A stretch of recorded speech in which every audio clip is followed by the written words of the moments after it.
Rabidly anti-homeschool professor Elizabeth Bartholet debates homeschool advocates. The result does not end well for Professor Bartholet and those who seek to destroy homeschooling. I'm Dr. Duke, she's Katie, and this is the Dr. Duke Show.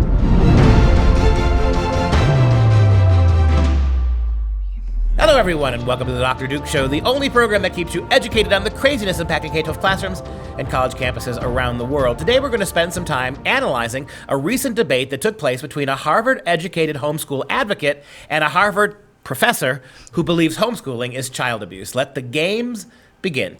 So this debate took place online because of the corona, but it was hosted by the Cato Institute, and it was a discussion between four different people. It was called Homeschooling, Protecting Children, Protecting Freedom. It included Neil McCluskey, who's the director for the Center for Educational Freedom at Cato Institute. He was actually the one who was the moderator. Then Milton Geither, who's a professor of education at Messiah College. And that's nice, gentlemen. But we're here to talk about Elizabeth Bartholet, who's a Harvard law professor and faculty director of the Child Advocacy Program. And it was her versus Carrie McDonald, the adjunct scholar at Cato Institute, the author of Unschooled, Raising Curious, Well-Educated Children Outside the Conventional Classroom. And she's also a homeschool mom who lives just down the road from Harvard University. Just quickly, so was it 2 against 2? What were the positions of the... Nope. Lay out for us who the four participants were fighting. The way it came down is Neil McCluskey basically was kind of my interpretation, a little wishy-washy. He wanted a little of this. He wanted the homeschoolers to do this, but at the same time, the government could, protect them. And then you had Milton, who was kind of basically, he's an author too, and he just broke down like the history of homeschooling and all that. Pretty irrelevant. So really, the debate was between Carrie and Liz. And Liz. And it basically came down to kind of the various points. They started, everyone got their opening statement, and it wasn't a debate. It was kind of a debate, but it was more of a discussion, and they just kind of answered questions that the people who were actually watching live put in. But it came down to 3 basic points that Elizabeth Bartholet wanted to, convey. She said her concern with homeschooling is on ideological grounds, on academic grounds, and then on physical abuse. So that's the 3 points that she wanted to make, and Carrie made them too. So, as the Pillsbury Doughboy once said, let's roll. Professor Bartholet proposes a presumptive ban on homeschooling that would allow homeschooling only after parents first prove that they are worthy of the task, and after they also agree to other government involvement, such as regular home visits by government-mandated reporters of child abuse, frequent standardized testing, and requiring that their children still take at least some classes at their local government school. Certainly sounds like a homeschooling ban to me. Children don't have the power that adults do to protect themselves. So I think it's important that the government be there as a protector for children and be able to intervene to help protect some of their most fundamental rights. So I was laughing my butt off while trying to not laugh into the microphone. So children need to be protected, and government's going to do it. This is the same government who's sexualizing little children in the name of public education. This is the same government schools in which teachers are walking out to get paid more in the middle of semesters. This is the same government schools that are being shot up by school shooters. These are the same government schools that have just told the police to get out because black people don't like you. We're not going to protect you from school shooters. These are the same public schools where your kids are getting bullied for their lunch money by older students. These are the same. Do I need to go on? No, you don't, because that's just the overview. Holy cow. That's just within their opening statements. Okay, so now when you break it down, let's look at the debate for ideologically why one says yes to homeschooling and one says no to homeschooling. It may seem convenient to impose government control on families who opt out of conventional schooling, but it limits freedom, originality, experimentation, and divergence. We may not like how different families choose to live and learn, but that is no excuse to intolerantly impose our own preferences on them through government force. Even if children are at school on a regular schedule, the parents have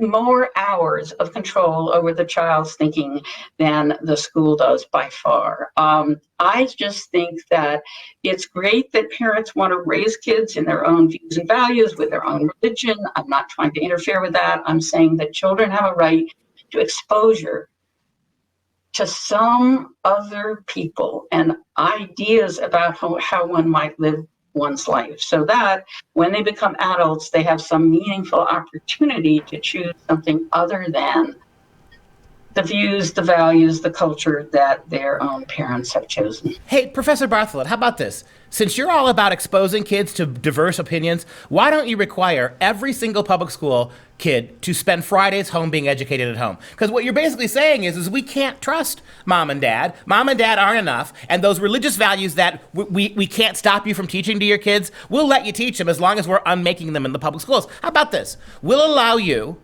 right, to require some classes for homeschool kids on site if every Friday every public school kid is sent home and educated by mom and dad, and the salaries that your teachers would have been paid for that Friday are now paid back to the families. I'm willing to bet, and look, the last thing I want is my homeschool kids in any of your stupid public schools, but I'll bet every penny I have you would not agree to that compromise. So you almost had the teachers unions until you said, oh wait, their pay had to be cut. Now, Bingo. If you would just let them stay home, then okay. That's right. On the ideological ground. So you see how she sets it up where she's like, well, I don't want to impose any orthodoxy on these children. And I believe, mom and dad have the right to raise their kids and impose their values. But I want them to be exposed to all these other ones. Now, how does that actually make sense? And notice the arrogance of that, the assumption that if you do it, you're not going to do it the way we do it. Notice the assumption, right, that all homeschool moms, let me make this. If all homeschool kids were left-wing progressives, if it were left-wing radical progressives who were 90% of homeschooling, she would not have an issue with it, that they're getting the same thing in the public schools that they were. In fact, she would argue we need to make the public schools more like those homeschools, right? But because she, in her warped, bigoted, progressive, silly little mind, thinks that homeschooling means right-wing radical indoctrination and we're all going to vote for Trump, that has to be countered somehow. And what about the fact that there is really no counter for any aspect of the public schools all the way through the public universities? Where is it? Where is your defense of university students being able to have conservative professors? You would never okay that, ever in a million years. So let's quit pretending, that you want to preserve and you want to adhere to these rights. You just want your ideology to be at least as important as the parents, and whenever possible, more so.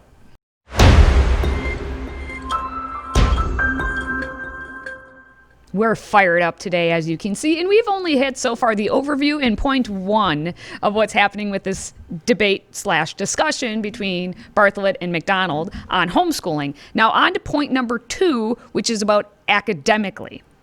So I think there has to be some check on whether the parents actually are capable of teaching. We now have almost no regulation in that respect. Only a dozen states have any requirement that parents have any credentials whatsoever in order to teach. And those states only require a high school degree. Secondly, I think there needs to be a meaningful assessment by the state, not just by parents testing their own children, but state tests to assess whether on an annual basis children are actually learning math, science, reading, writing. 2019 research by Professor Daniel Hamlin at the University of Oklahoma found that compared to children in government schools, homeschool children are 2 to 3 times more likely to go to a library, museum, art gallery, historic site, or cultural event, and 1.5 times more likely to visit a zoo, aquarium, or bookstore during the course of a month.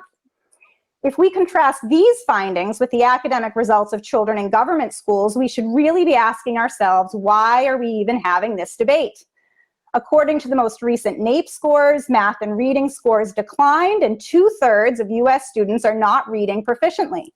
Additionally, only 15% of students are proficient in US history. If the government can't even ensure an adequate academic environment for the children enrolled in its own schools, how can it possibly argue for the right to control those who opt out? I don't know if you heard me scratching the desktop during Bartholet's commentary. Are you kidding me? You have quote unquote professionally trained teachers who are getting paid a lot of money schools with professionally trained education administrators who are getting paid a lot of money, the so-called experts with the degrees, and demonstrably, verifiably, undeniably, they can't teach your kids. Woo! And so consequently, if that's true, then don't we expect, or shouldn't we at least admire the fact that most homeschool parents are actually outdoing the professionals? Shouldn't we, for every grade level a homeschool kid reads above his age, and for every math ability that a young homeschool girl has above her public school peers, shouldn't there be a transfer of money and funds from the credentialed idiots who cannot do it to the moms who are sacrificing to make it happen? What are you, thick? No, capitalism is bad, so money transfer, this can't actually happen. This is for a Monday. That Elizabeth, I'm coming to join you. It's a big one, Elizabeth. All right, well, here's the main one. Because, we actually don't care about academics in school, right? Right! But the third point, the main crux of her argument is the physical abuse that may happen if kids are homeschooled. I think before you're allowed to homeschool, there should be a check with Child Protective Services to see if the family has a significant record of abuse and neglect. And if they do have that record, I do not think the parents should be allowed to homeschool so that they can keep their children in the kind of isolation that means ongoing abuse and neglect won't be registered or reported.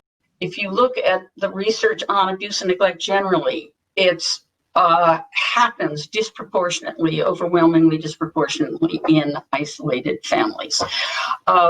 So what protects children? What did we build in as a major step when we created a child protection system in this country? We built in mandated reporters, a system of teachers and other people who come into regular contact with most children are required by law to report suspected abuse to Child Protective Services agencies. That's how those agencies have a chance to investigate and decide if children need more aggressive intervention to protect them. Even if the public school is full of problems, the fact is there's a safety for children in having them observed by more than one set of eyes. There's a safety for them being seen by a whole lot of other parents, teachers, kids who can sense or see that something's desperately wrong at home. There is no compelling evidence that homeschooling parents are more likely to abuse their children than non-homeschooling parents. And some research to suggest that homeschooling parents are actually less likely to abuse their children. Additionally, and perhaps most disturbingly, this argument ignores the fact that children are routinely abused in government schools by government educators. Headlines abound of educators abusing children on school premises. And a 2004 U.S. Department of Education study found that 1 in 10 children who attend a government school will be sexually maltreated by a government school employee by the time the child graduates from high school. That is 5 million kids. Yeah, explain to me what anything Bartholet just said has to do with public schooling. So we want your kids in public schoolings just so somebody else could observe them, all right? We're not, again, none of this has anything to do from Bartholet with not one single time does she have a meaningful argument about education other than the fact that her own public school teachers are failures vis-a-vis most homeschool parents. And you again, your assumptions, the bigotry here. I mean, this is literally educational privilege. We keep hearing about racial privilege, right? Where to be white means that you're invested in, even if you're the most down-to-earth white guy in the world, you just got all this stuff rolling your way. Like, life is always perfect. Okay, if that construct exists, it doesn't, then certainly what we have here is a case of educational privilege, right? The idea that she assumes that all homeschool families never interact with anybody else. They never go to McDonald's, they never go on play dates, they have no social skills, they have no outside activities, they don't play soccer, that they just sit locked up in their little rooms, learning about what their moms teach them between episodes of dad coming in, taking his belt off and dropping his pants. That literally is the assumption that you make. It is insulting, it is childish, it is without statistical verification, it is wrong. When the reality is Carrie's right. The vast majority of kids, almost 10% of kids, 10% of kids have claimed to have been abused in public schools. 10% of 60 million is 6 million kids. That's twice as many homeschool families as there are in America today. 6 million kids claim that they have been physically or emotionally abused in the public schools. 6 million, double the number of actual homeschool families. We should be having a conversation whether or not to allow public schools to continue, not vice versa.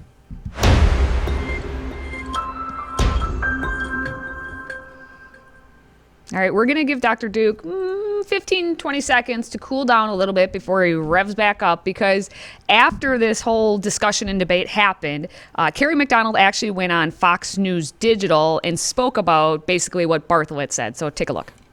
I think homeschooling is really the straw man in this example. I think it's much more of an attack on parental rights, on individual freedom, and on constitutional liberty. And she says in the Law Review article, the U.S. Constitution is outdated and inadequate.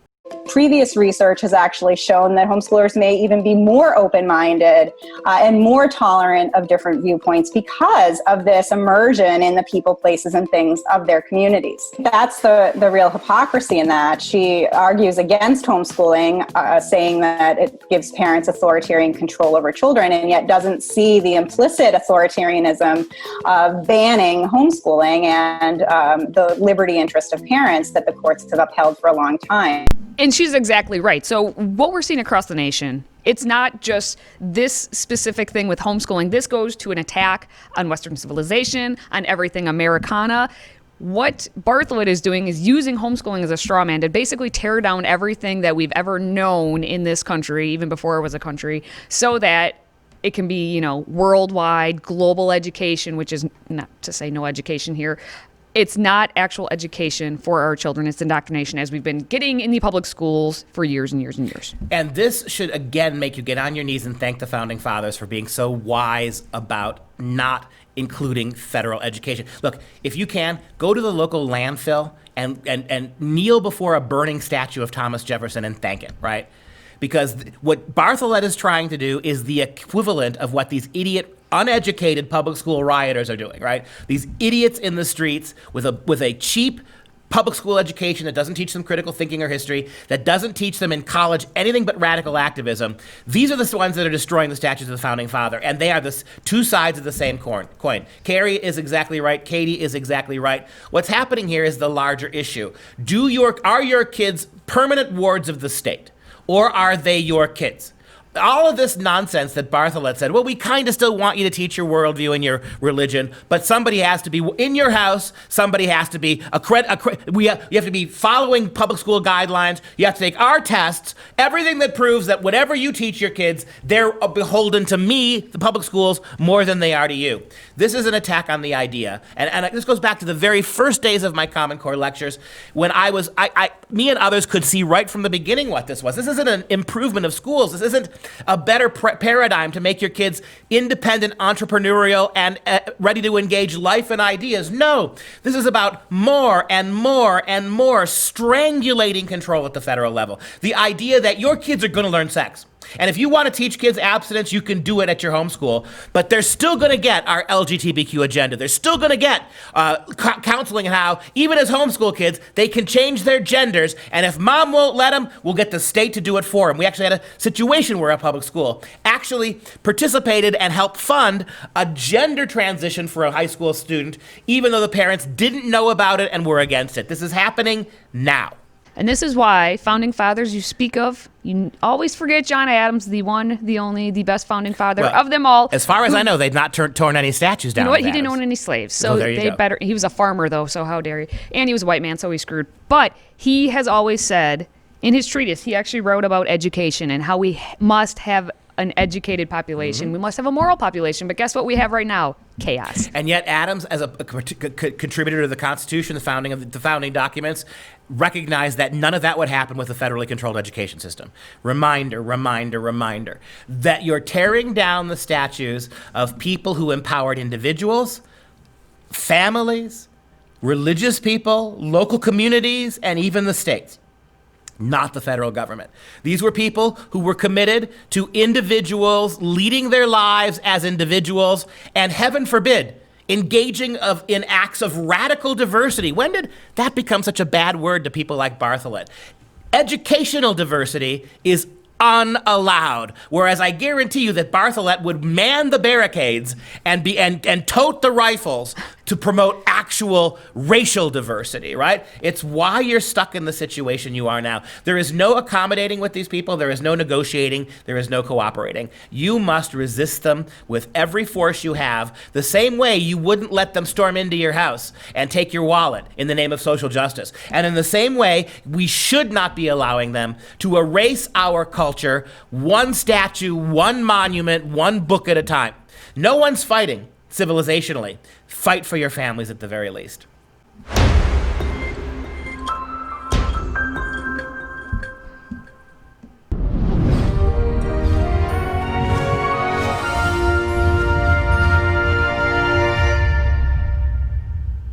Ah, yes, that time of the day where we get some real education. Today, Edward Estlin Cummings, better known as E. E. Cummings, was an American poet, painter, essayist, author, and playwright. Born in 1894, Cummings wrote nearly 2,900 poems, 2 autobiographical novels, 4 plays, and several essays. He's associated with the modernist freeform poetry and considered a major figure in 20th century American poetry. Much of his work is typified by idiosyncratic syntax and lowercase spellings for poetic expression. And most of what Cummings wrote, most of that other stuff, the autobiographies, the plays, no one really reads. They, quite frankly, don't rise to the level of interest or artistry that his poetry actually did. But and honestly, he's one of those guys that it's almost the form of his poetry, even more than what he says. So I want to give you one example, though, of the form. Show the poem Buffalo Bills. And you can see just by looking at the poem how just incredibly disjunctive, syntactically frustrating, how uniquely variegated is the way that he wrote his lines. And that, to be very honest with you, that gets cutesy, right? You have people without Cummings' talent doing that. And there's really no poetic merit, there's no thought, there's no artistry to it. It's one of the things I absolutely drives me crazy about modern creative writing programs.